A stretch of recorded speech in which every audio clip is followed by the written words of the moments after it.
Assalamualaikum warahmatullahi wabarakatuh. Perkenalkan, nama saya Zanuba Mila Azmia. Saya dari Fakultas Ilmu Keperawatan Prodi S1 Keperawatan Universitas Sultan Agung Semarang. Video ini didokumentasikan untuk memenuhi tugas bahasa Indonesia yang diampu oleh Dr. Evi Kamala MPD. Di sini saya akan menjelaskan penggunaan bahasa Indonesia bahasa baku.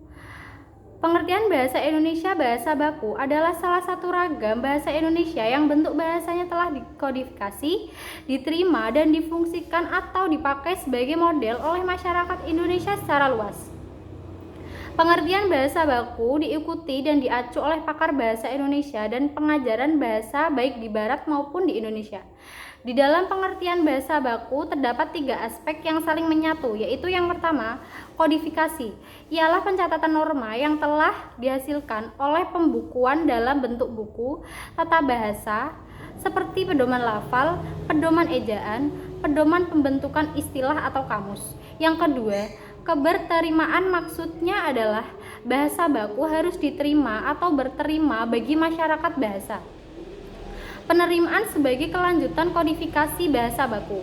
Dengan penerimaan ini, bahasa baku mempunyai kekuatan untuk mempersatukan dan menyimbolkan masyarakat bahasa baku.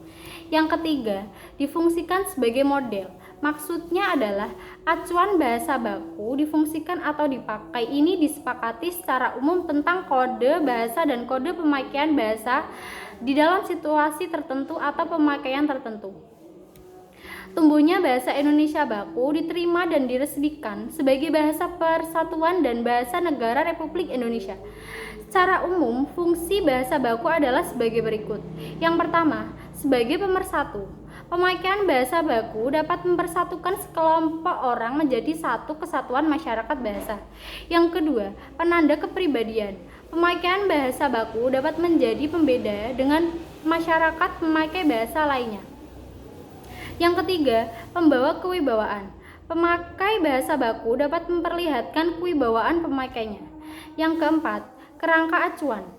Bahasa baku menjadi tolak ukur bagi benar tidaknya pemakaian bahasa seseorang atau sekelompok orang. Ciri-ciri kata baku yang pertama adalah kata baku tidak terkontaminasi atau tidak rancu. Yang kedua, kata baku tidak dipengaruhi bahasa asing atau bahasa daerah.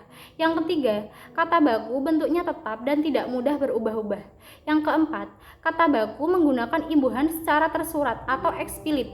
Yang kelima, kata baku digunakan pada acara formal atau acara-acara resmi dan tidak percakapan sehari-hari.